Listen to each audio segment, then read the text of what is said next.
Good evening student. कल हमने start किया था चैप्टर नंबर 1 बायोलॉजी का 12th का, जो था sexual reproduction in flowering plant. और उसमें से हमने कुछ पार्ट को कवर किया था। जैसे हमने शुरू किया था structure of flowers, parts of flowers start किया था, और जिसमें एसेसरी वर्ल्ड को मैंने कवर किया था और रिप्रोडक्टिव वर्ल्ड स्टार्ट किया था, जिसमें पहला हमारा क्या था, स्टैमेन या एंड्रोशियम। एंड्रोशियम का हमने शुरू किया था, क्या चीज़, स्ट्रक्चर देखा था मैंने, स्टैमेन का स्ट्रक्चर देखा था। इस तरह से हमने किया था। ये रहा ये बाइलोब्ड स्ट्रक्चर, और ये इसमें क्या लगा हुआ था, फिलामेंट लगा हुआ था।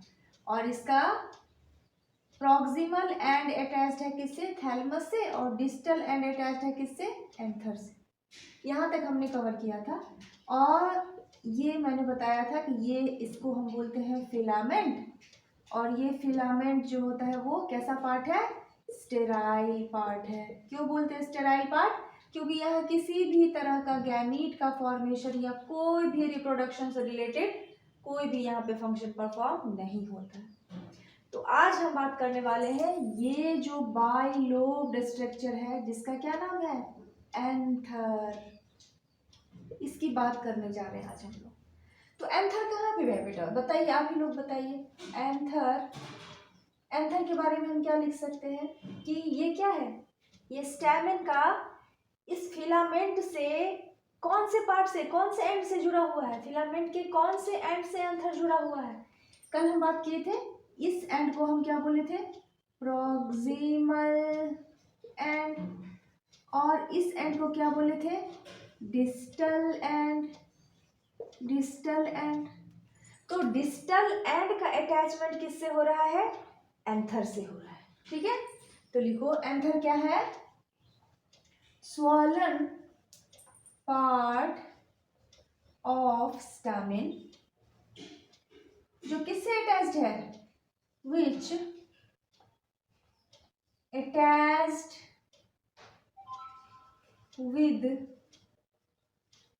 डिस्टल पार्ट, डिस्टल एंड लिखेंगे, डिस्टल एंड ऑफ फिलामेंट। ठीक है, अब ये देखिए बेटा, ये दो लोग हैं ना इसमें।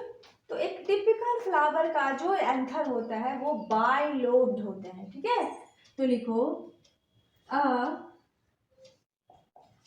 Typical flower has bilobed, bilobed anther. और इसके एक लोब के अंदर, एक लोब के अंदर दो पॉलन सैक या दो माइक्रोस्पोरेंजिया प्रेजेंट होते हैं। एक में कितने हैं, 2, 1 एंड 2। तो दूसरे में भी कितने हो गए, 1 एंड 2। तो टोटल कितने माइक्रोस्पोरेंजिया प्रेजेंट है यहाँ पे, 2 इसमें और 2 इसमें। तो इसको हम क्या बोलेंगे, ये 4 माइक्रोस्पोरेंजिया यहाँ पे प्रेजेंट है, इसीलिए हम इसको क्या बोलते हैं, टेट्रास्पोरेंजिएट कंडीशन। ठीक है, क्या बोलेंगे, टेट्रा मतलब 4, टेट्रास्पोरेंजिएट कंडीशन। तो एक टिपिकल फ्लावर का जो एंथर होता है वो बाइलोब्ड होते हैं। और बाइलोब्ड के लिए एक और टर्म आता है जिसको हम क्या बोलते हैं, डाइथिकस बोलते हैं।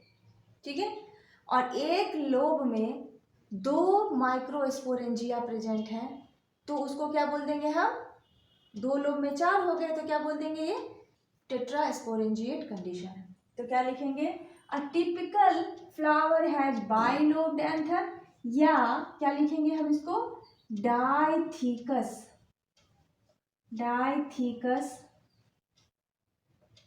एंथर। ठीक, और ईच लोब, हर लोब के पास कितने माइक्रोस्पोरेंजिया है, 2। तो लिखो each lobe has 2 microsporangium, sporangia, sporangium singular होता है, स्पोरेंजिया प्लूरल। तो 2 माइक्रोस्पोरेंजियम होते हैं। तो टोटल कितने हो गए, टोटल 4 माइक्रोस्पोरेंजिया। ठीक, इसे इसीलिए हम इसको क्या बोलते हैं, hence called tetrasporangiate condition. ठीक है, इसलिए हम क्या बोलते थे इसको, इसी वजह से हम इसको 4 स्पोरेंजिया इसमें प्रेजेंट है, इसीलिए हम इसको क्या बोल देते हैं, टेट्रा स्पोरेंजिएट कंडीशन। ठीक, अब देखिए इसमें क्या है, यही माइक्रोस्पोरेंजिया जो है यही क्या हो जाएंगे, कन्वर्ट हो जाएंगे किसमें, यही कन्वर्ट हो जाएंगे पॉलन सैक में। यानी पॉलन सैक कहाँ पे प्रेजेंट है, एंथर के इनसाइड में। ठीक है, एंथर के इनसाइड प्रेजेंट है माइक्रोस्पोरेंजिया, और वही माइक्रोस्पोरेंजिया में डेवलपमेंट होगा और वो कन्वर्ट हो जाएगा किसमें, पॉलन सैक।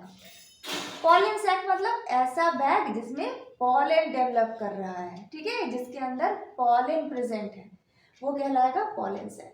तो शुरू में हम इसको क्या बोल देते हैं, माइक्रोस्पोरेंजियम। माइक्रो टर्म मेल के लिए आएगा और मेगा टर्म फीमेल के लिए आएगा, तो माइक्रोस्पोरेंजियम बोल देंगे, और यही जब डेवलप करेगा तो इसको क्या बोल देंगे, पॉलन सैक बोल देंगे।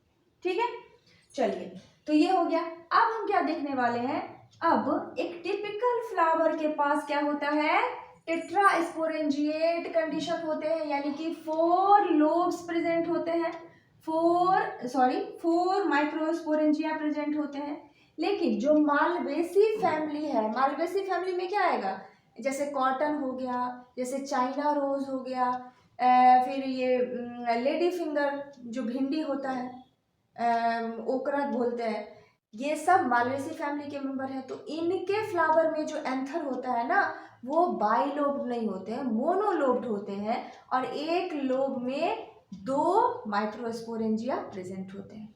ठीक है, तो लिखो, इन मालवेसी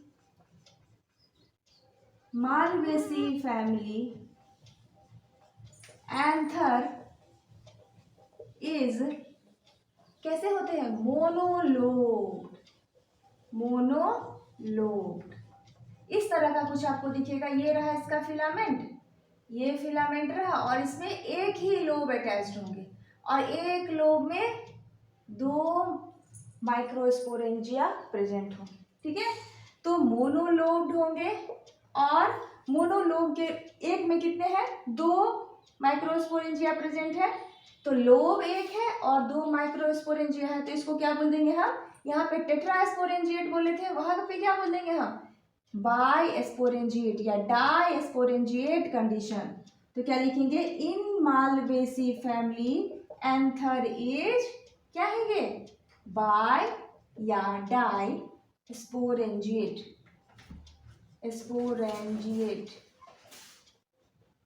ठीक है, बाइस्पोरेंजिएट से ज़्यादा अच्छा डाइस्पोरेंजिएट लिखते हैं, ज़्यादा अच्छा, डाइस्पोरेंजिएट कंडीशन होगा। ठीक है, अब हम देखने वाले हैं TS of anther.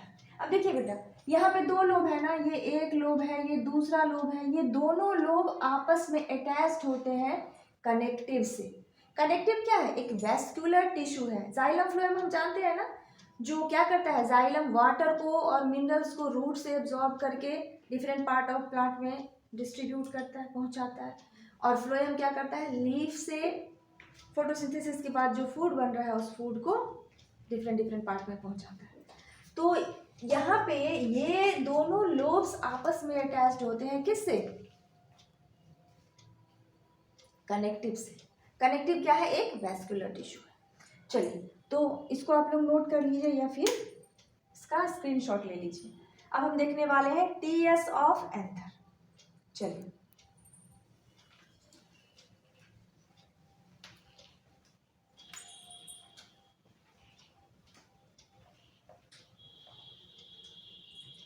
TS of anther देखिए, लिख लेते हैं यहाँ पे टीएस ऑफ एंथर। अब एंथर कितने हैं, 2 लोब है ना, तो 2 लोब बना देते हैं यहाँ पे। ये रहा एक लोब और ये है इसका दूसरा लोब। ठीक है, 2 lobes, one lobe and another lobe, और आपस में ये जुड़े हुए हैं किसके थ्रू, आपस में जुड़े हुए हैं कनेक्टिव के थ्रू। तो यहाँ पे डाल देंगे हम कनेक्टिव, कनेक्टिव, ठीक है। और ये दो लोब हो गए। अब आपको पता है कि एक लोब में दो क्या है, माइक्रोस्पोरेंजिया, तो डाल देते हैं यहाँ पे एक माइक्रोस्पोरेंजियम, दूसरा माइक्रोस्पोरेंजियम, और एक फिर से यहाँ पे और एक यहाँ। अब ये वाला जो हिस्सा है ना बेटा, इसको हम क्या बोलेंगे, एंथर का वॉल बोलेंगे। ये तो हो गया माइक्रोस्पोरेंजियम, इसका क्या नाम है, माइक्रोस्पोरेंजियम,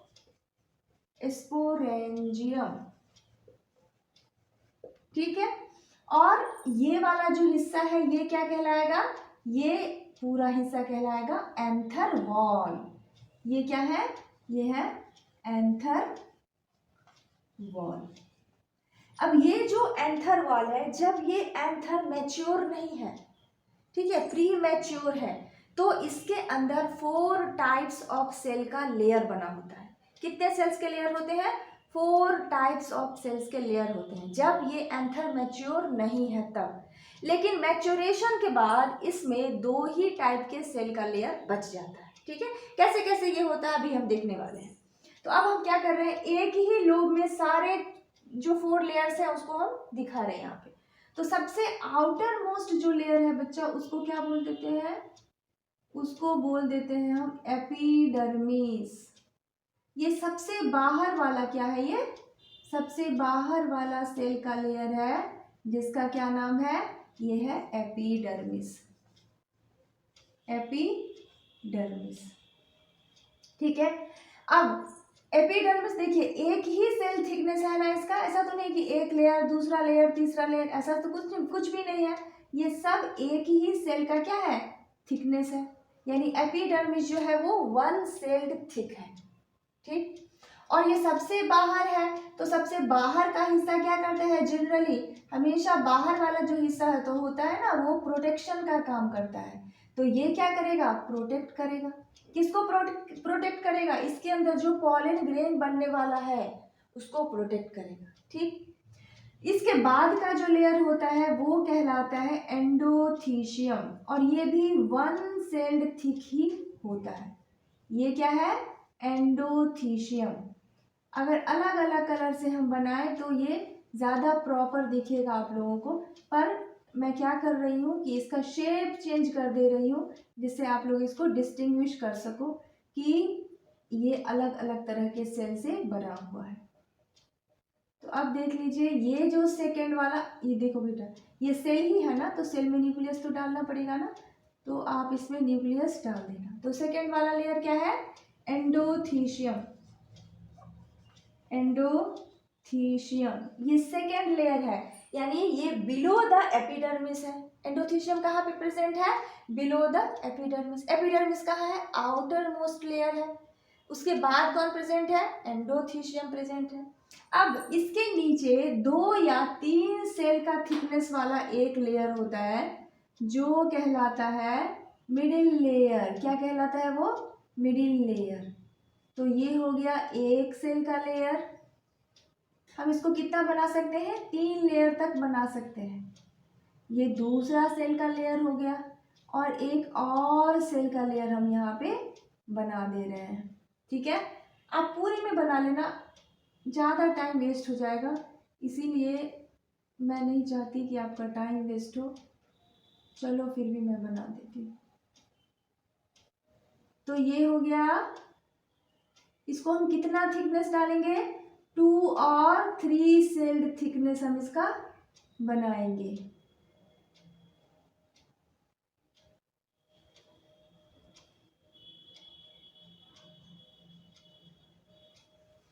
ये वाला जो हिस्सा है, ये 3 सेल का जो लेयर है, ये क्या है, ये है मिडिल लेयर, मिडिल लेयर, ठीक है।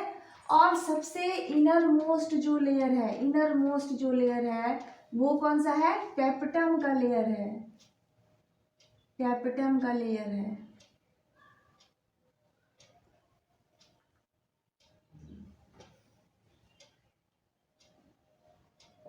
ये क्या है, टैपेटम का लेयर है जो मल्टी न्यूक्लिएटेड होते हैं और डेंस साइटोप्लाज्म इसमें होते हैं। इसका बहुत ही इम्पोर्टेंट फंक्शन है जो हम देखने वाले हैं। ये सारे सेल से भरे हुए हैं। अगर इनका साइज हम बड़ा कर दें तो ज़्यादा अप्रोप्रिएट होगा। एक सेकेंड रुक जाओ, हम ज़्यादा इसको बड़ा कर देते हैं ताकि ये पूरे स्पेस को कवर कर ले। ठीक है, एक काम करते हैं, इसको ज़्यादा बड़ा बना देते हैं। एक सेल का थिकनेस, दूसरा सेल का थिकनेस और तीसरे सेल का थिकनेस, चलो इस तरह से बना देते हैं। अगर डिफरेंट कलर्स का यूज़ करेंगे तो ये ज़्यादा अप्रोप्रिएट दिखेगा। दूसरा सेल का थिकनेस एंड तीसरा। तो मिडिल लेयर हो गया। और सबसे इनर मोस्ट लेयर जो इस माइक्रोस्पोरेंजियम से लगा हुआ है, इस पॉलन बैग से लगा हुआ है, पॉलन सैक से लगा हुआ है, वो लेयर क्या कहलाएगा, ये कहलाएगा टैपेटम। ठीक है, अब इस तरह का स्ट्रक्चर सब में दिखेगा हमको। सबसे आउटर मोस्ट क्या होगा, आप ही बता दीजिए, एपिडर्मिस। इसके बाद का लेयर क्या होगा, इसके बाद का होगा एंडोथीशियम। ठीक है, इसके बाद का लेयर कौन सा होगा, इसके बाद का लेयर होगा मिडिल लेयर। और सबसे इनर मोस्ट क्या हो जाएगा हमारा, टैपेटम का लेयर। आप ऐसे बनाओ, चलो एक ही सही रहेगा। ठीक है, तो अब हम क्या करने वाले हैं, सब हर एक लेयर के बारे में बात करने वाले हैं। तो सबसे आउटर मोस्ट लेयर कौन सा है, एपिडर्मिस। चलिए सबसे पहले एपिडर्मिस के बारे में बात करते हैं। एपिडर्मिस, एपिडर्मिस कैसा है, कहाँ का लेयर है, सबसे आउटर मोस्ट लेयर है किसका, एंथर का, एंथर के वॉल का। तो एपिडर्मिस क्या है, outer most layer of anther wall, anther wall. ठीक है, और इसका फंक्शन क्या होता है, इसका फंक्शन होता है, फंक्शन इज प्रोटेक्शन। तो लिखो इसका फंक्शन, फंक्शन क्या है इसका, फंक्शन इज प्रोटेक्शन। ठीक है, सेकेंड लेयर कौन सा था बता दीजिए, सेकेंड लेयर है एंडोथीशियम। तो फर्स्ट तो हो गया एपिडर्मिस, सेकेंड है एंडोथीशियम। अच्छा, इसका थिकनेस कितना है बेटा, थिकनेस कितना है इसका, ये फर्स्ट पॉइंट हो गया। यहाँ पे हम इसको सेकेंड पॉइंट यहाँ लिख देते हैं। सेकेंड पॉइंट, थिकनेस कितना है इसका, थिकनेस है इसका 1 सेल्ड थिक है, ये 1 सेल्ड थिक। ठीक है, यानी इसमें कितने सेल के लेयर हैं, ऐसे तो सेल बहुत सारे हैं पर थिकनेस कितना है, 1 ही सेल है ना। ऐसा तो नहीं कि एक सेल है फिर एक और सेल है, एक और सेल इस तरह से बहुत मोटा है, ऐसा तो नहीं है। तो इसका थिकनेस कितना है, 1 सेल्ड थिक है। अब एंडोथीशियम जो है ये कहाँ पे प्रेजेंट है, ये प्रेजेंट है बिलो द एपिडर्मिस, एपिडर्मिस के बिलो प्रेजेंट है।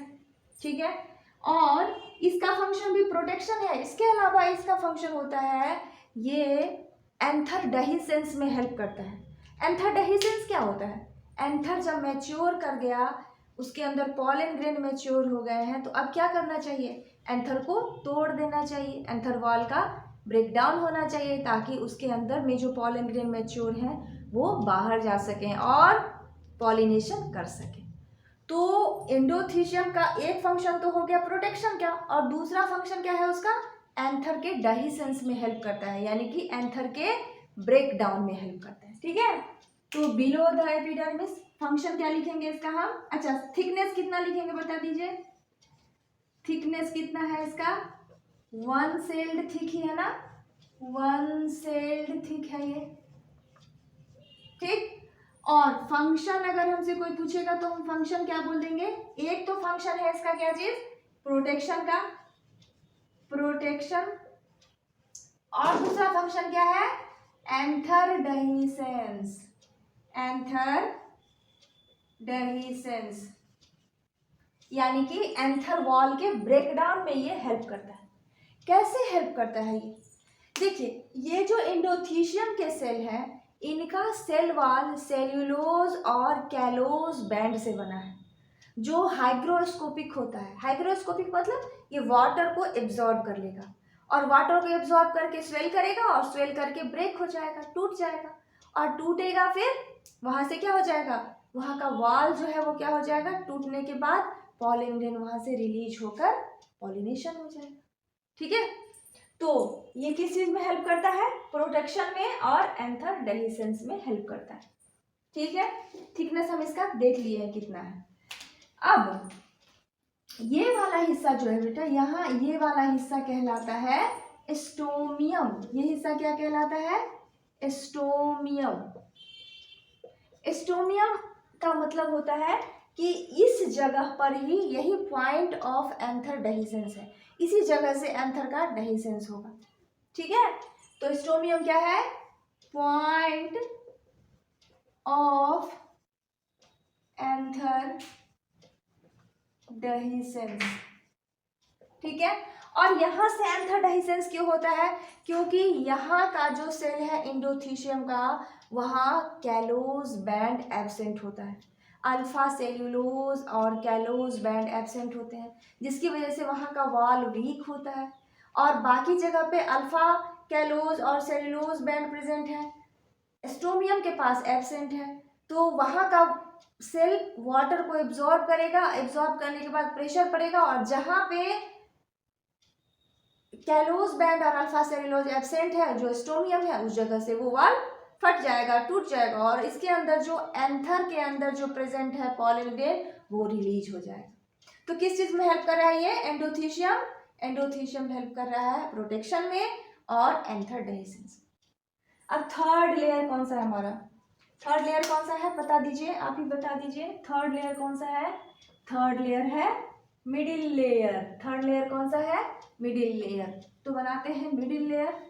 मिडिल लेयर का थिकनेस बता दो, मिडिल लेयर का थिकनेस है 2 to 3 सेल्ड थिक होता है।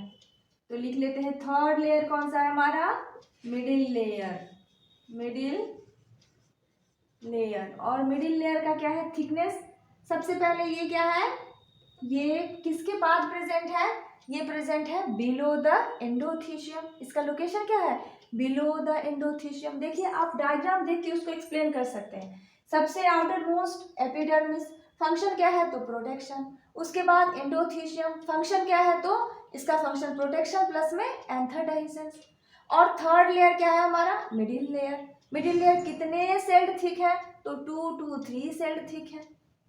फंक्शन क्या है इनका, तो ये फूड का स्टोरेज करता है, स्टोरेज ऑफ फूड, क्योंकि इसके अंदर पॉलन ग्रेन डेवलप होने वाले हैं ना, तो उस पॉलन ग्रेन को डेवलपमेंट के लिए न्यूट्रिशन चाहिए, तो उस न्यूट्रिशन का स्टोरेज करते हैं कौन, स्टोरेज करते हैं यही मिडिल लेयर।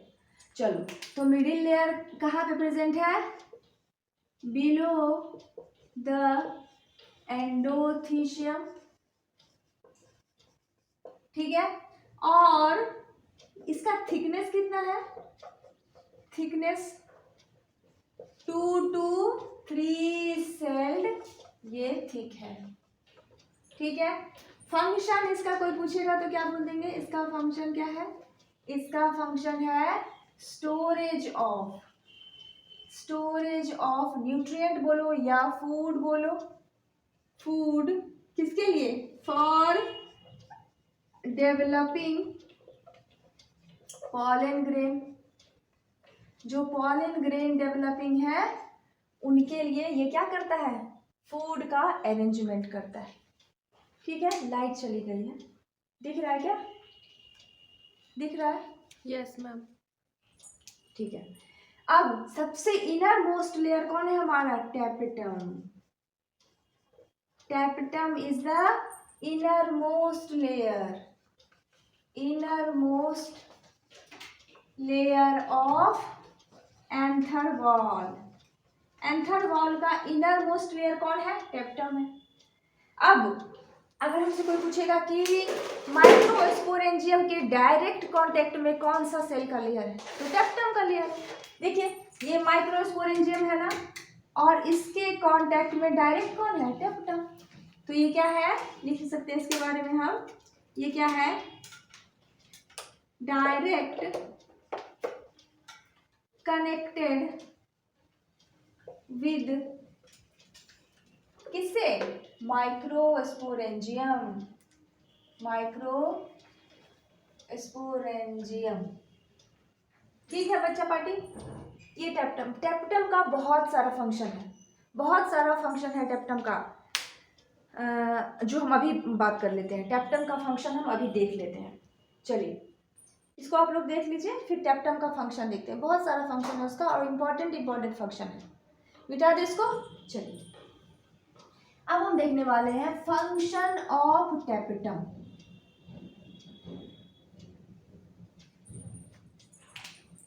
फंक्शन ऑफ टेप्टम बहुत इंपॉर्टेंट है बच्चा, ये याद होना चाहिए आप लोगों को। 12th में जब बोर्ड एग्जाम हो सकता है उसमें इस पे क्वेश्चन आ सकते हैं 4 मार्क्स में। ठीक है, तो देखिए क्या क्या फंक्शन है। सबसे पहला फंक्शन क्या है इसका? न्यूट्रिशन। मेन फंक्शन क्या है इसका? ये न्यूट्रिशन प्रोवाइड करता है किसको? डेवलपिंग पॉलन ग्रेन को। तो सबसे मेन फंक्शन क्या है? प्रोवाइड न्यूट्रिशन किसको? टू डेवलपिंग पॉलन, पॉलन बोलो या पॉलन ग्रेन, उसको न्यूट्रिशन देता है। सबसे मेन फंक्शन तो ये है, इसके अलावा भी बहुत सारे फंक्शन। देखो जब माइक्रोस्पोर बनते हैं, देखो माइक्रोस्पोर सबसे इसके अंदर, इसके माइक्रोस्पोरेंजियम जो हम बीच में एक बैग पॉलन सैक दिखाए हैं उसके अंदर बनने वाला है पॉलन ग्रेन। तो वो पॉलन ग्रेन पहले माइक्रोस्पोर मदर सेल बनता है। पहले माइक्रोस्पोर मदर से डिटेल में पढ़ना है इसी चैप्टर में आगे हम लोगों को, पर अभी थोड़ा सा टेप्टम के फंक्शन के लिए वो समझाना जरूरी है। तो इसके अंदर पॉलन ग्रेन का जो पॉलन सैक है उसके अंदर पहले प्रेजेंट होते हैं स्पोरोजीनस टिश्यू जो अनडिफरेंशिएटेड होते हैं। फिर उसमें से कुछ सेल, स्पोरोजीनस टिश्यू के कुछ सेल डेवलप हो जाते हैं माइक्रोस्पोर मदर सेल में, और वो माइक्रोस्पोर मदर सेल में क्या होता है? मियोसिस। और मियोसिस के बाद बन जाते हैं एक माइक्रोस्पोर मदर सेल में, मियोसिस के बाद 4 माइक्रोस्पोर बनते हैं, और 4 माइक्रोस्पोर आपस में चिपके हुए होते हैं, आपस में सटे हुए होते हैं, जुड़े हुए होते हैं, टेट्राड के फॉर्म में होते हैं। अब वो टेट्राड है तो वो वैसे में वो फंक्शनल नहीं रह सकते, तो उन टेट्राड को सेपरेट करने का काम कौन करता है? टेप्टम, क्योंकि वो आपस में जुड़े होते हैं कैलोज से, और वो कैलोज को तोड़ने के लिए कैलेज एंजाइम कौन रिलीज करते हैं? टेप्टम। अभी समझ में नहीं आया क्या? अभी देखिए हम समझा देते हैं। देखिए यहाँ पे हम इस तरह से बनाए हैं ना, ये देखिए इस तरह से बनाए हैं ना एंथर, एंथर के अंदर, अब वॉल की बात अभी नहीं कर रहे हैं, अभी हम इसकी बात कर रहे हैं। ये जो माइक्रोस्पोरेंजियम इसके अंदर है ना उसकी बात कर रहे हैं। इस माइक्रोस्पोरेंजियम में पहले क्या होते हैं? स्पोरोजीनस टिश्यू होते हैं जो अनडिफरेंशिएटेड होते हैं। अभी इनको पता नहीं है कि इनको लाइफ में क्या करना है, तो ये स्पोरोजीनस टिश्यू होते हैं। फिर ये डेवलप होते हैं किसमें? इसमें से कुछ टिश्यू के कुछ सेल जो है वो डेवलप हो जाते हैं माइक्रोस्पोर मदर सेल में। तो ये क्या बन गया? Microspore mother cell. ठीक, अब ये माइक्रोस्पोर मदर सेल को यहाँ निकाल कर हम दिखा रहे हैं आपको। ये है माइक्रोस्पोर मदर सेल, शॉर्ट में क्या लिखेंगे? MMC। अब ये MMC में क्या होगा? पहले मियोसिस होगा, मियोसिस, और मियोसिस के बाद एक सेल में से कितने सेल बनते हैं? 4, और वो कैसे होते हैं? हैप्लॉइड। तो ये माइक्रोस्पोर मदर सेल कैसे है? अभी डिप्लॉइड है। मियोसिस के बाद ये क्या बन जाएंगे? माइक्रोस्पोर के 4 सेल बनेंगे जो कैसे होंगे? हैप्लॉइड होंगे, और ये आपस में जुड़े हैं इसीलिए इनको क्या बोल देते हैं? Microspore tetrad. तो ये क्या है? ये है माइक्रोस्पोर टेट्राड। अब ये इस रूप में फंक्शनल नहीं हो सकते हैं, तो इनको क्या करना होगा? सेपरेट करना होगा इस तरह से, 1 2 3 4। अब ये क्या बन गए हैं? Microspores, microspores. तो इनको अलग कैसे किए हैं टेट्राड से? ये सब आपस में जुड़े हैं कैलोज से। किससे जुड़े हैं? ये क्या है? कैलोज। इस कैलोज को डाइजेस्ट करने के लिए क्या चाहिए हमको? कैलेज एंजाइम चाहिए। अब ये कैलेज एंजाइम क्या कर देगा? इस कैलोज को डाइजेस्ट कर देगा, खत्म कर देगा, डिसॉल्व कर देगा और ये सारे माइक्रोस्पोर्स आपस में अलग अलग हो जाएंगे। और इस कैलेज एंजाइम का सिक्रीशन कौन करता है? Secreted by tapetum. तो एक फंक्शन तो क्या है? न्यूट्रिशन। दूसरा फंक्शन क्या है? ये कैलेज एंजाइम का सिक्रीशन करता है, जो क्या करता है? जो इन माइक्रोस्पोर टेट्राड को आपस में सेपरेट करता है। तो नेक्स्ट फंक्शन क्या है? Secretion of callase enzyme. Secretion of callase enzyme किस चीज के लिए? To separate micro spores from microspore tetrad, from microspore tetrad। ठीक है, ये सेकेंड फंक्शन हो गया। तीसरा क्या है फंक्शन इसका? थर्ड फंक्शन है इसका, ये क्या करता है? ये स्पोरोपॉलिनिन का सिक्रीशन करता है। और स्पोरोपॉलिनिन क्या है? जैसे ये पॉलन ग्रेन होता है ना, ये पॉलन ग्रेन का में दो लेयर्स होते हैं। ये तो हो गया प्लाज्मा मेम्ब्रेन, इसके बाद होता है इसका इंटाइन का लेयर और एक होता है एक्साइन का लेयर। इसको डिटेल में पढ़ना है हम लोगों को। तो ये जो एक्साइन है, ये एक्साइन बना होता है किससे? ये बना होता है स्पोरोपॉलिनिन से।